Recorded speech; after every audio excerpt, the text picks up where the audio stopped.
Sabay-sabay natin alamin ang mga kaganapan na nangyayari sa ating bansa.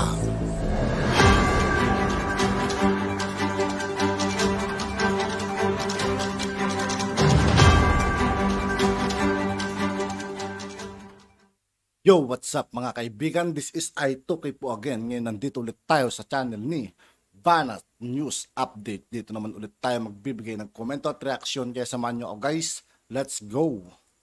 Kababayan, itong ating pag-uusapan mga kababayan, as you can see, nakikita nyo naman sa ating title na ito pong si Nanay Lolit Solis ay naglabas po ng kanyang pahayag or pagkaawa patungkol po dito sa nangyayari dito po sa kalagayan nitong si Paulo Contes.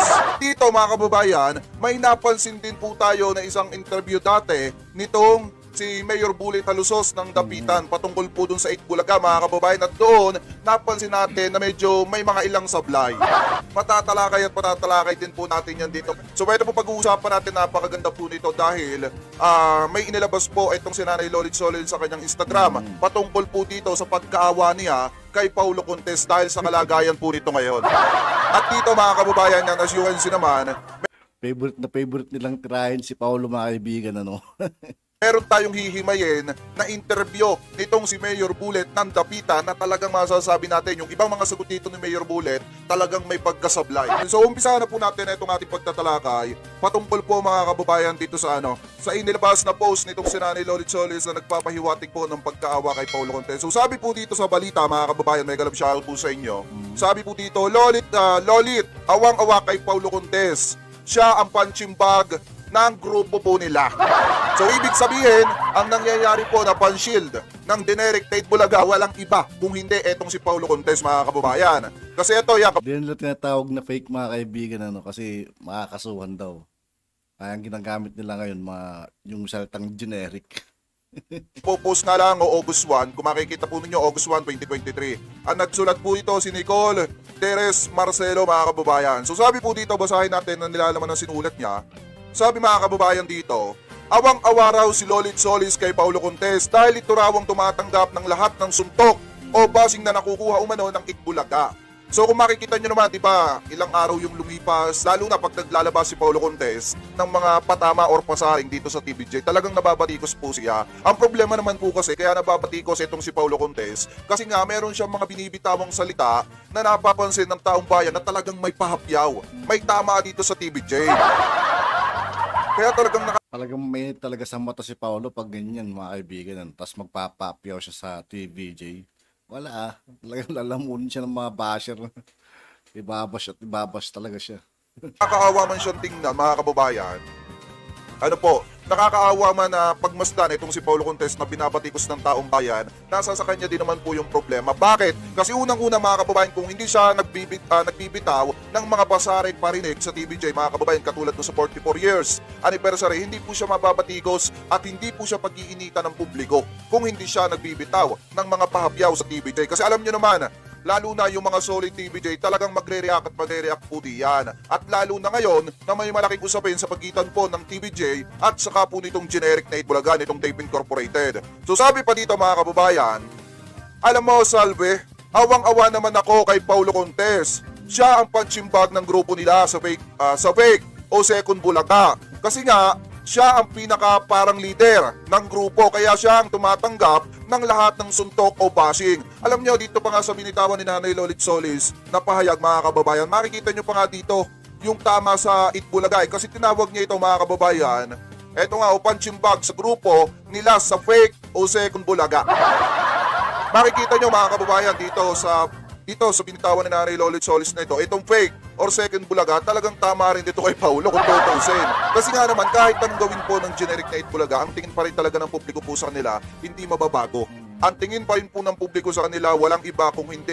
Kaya hanggat ginagamit nila yung Itbulaga mga kaibigan, sinisira nila yung imahe at dinudurog na unti-unting nadudurog si Paulo dyan kasi siya yung ginagawang punching bag dyan eh. Fake Generic Bulaga or Tape Bulaga sa madalit salita. So ipagpatuloy pa natin, sabi pa dito, basahin pa natin.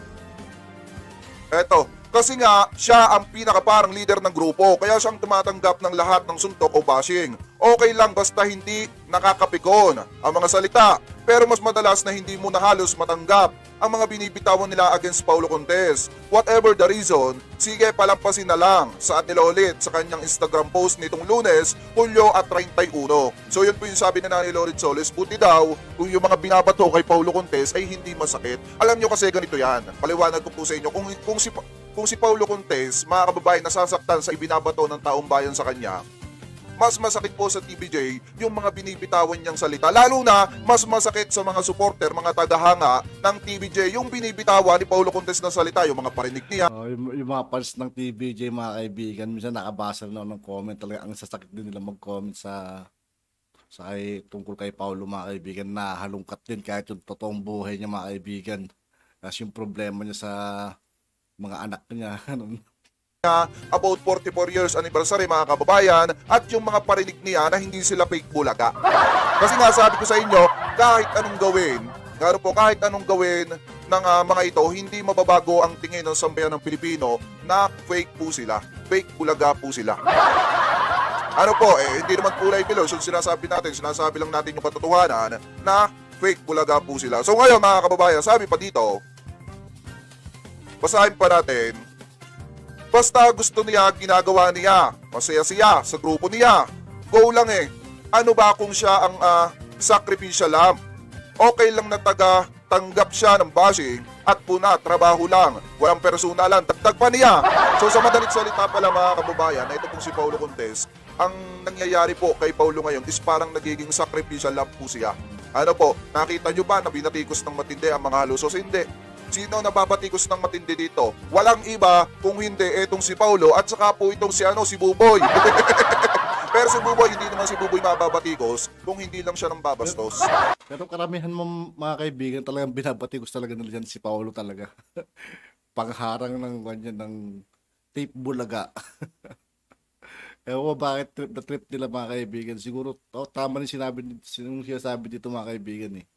Hindi naman magsasalita yung mga fans kung hindi magbibitaw si Paulo. Kaya minsan talaga, kasalanan din talaga ni Paulo yan. Kaya saluhin niya na lang. Mga kababayan, kasi yung ginagawa niya sa mga tao, talagang napapansin niya ng mga netizens. Sabi ko nga po sa inyo, kahit 800, 400, 300, 200 lang yung nanonood sa kanila, ang marami doon ay mga solid TVJ pa rin. Na kaya lang sila pinapanood is inaabangan po silang magkamali.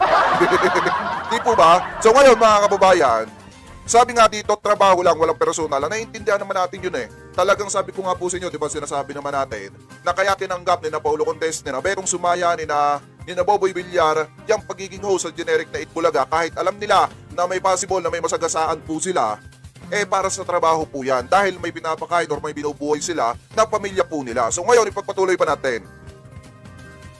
Sabi pa dito, mga kababayan, basahin pa po natin, pinanggit din ng Vaticano showbiz columnist na mapunta sana raw sa mabuti ang bawat talent fee na kinikita ni Paulo sa noontime show. Aniya, mabili raw sana nito ang pangarap nitong bahay at saka isa pa, mga kababayan, sana makatulong din sa mga anak niya.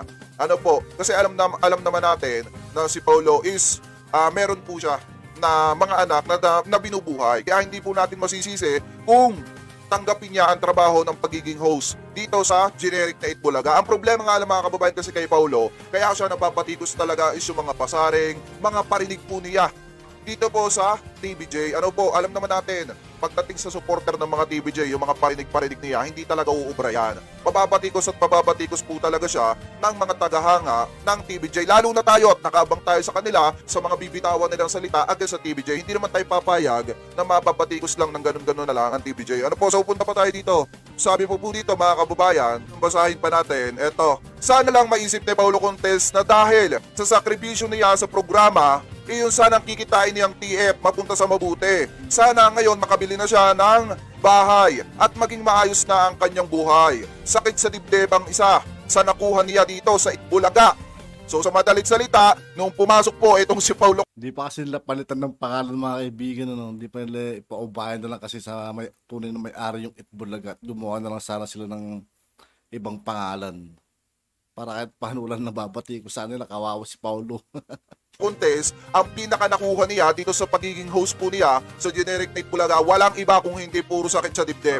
Bakit? Ikaw pa naman, batikusin ka ng mga solid TVJ, lalo na kapag may binabitawan siya na against sa TVJ. Dahil nga naman, kahit balibalik na rin po kasi nila ang mundo, hindi talaga mababago ang tingin ng sambayan ng Pilipino doon sa mga bagong host ngayon na mas magaling pa rin po yung TVJ. At yun nga po mga kaibigan, dito po nagtatapos ng ating reaction video. Muli ako po si I2K ng Sundalo ng Dunggalo at 811. Maraming salamat sa patuloy na pagsuporta. Yeah, peace out.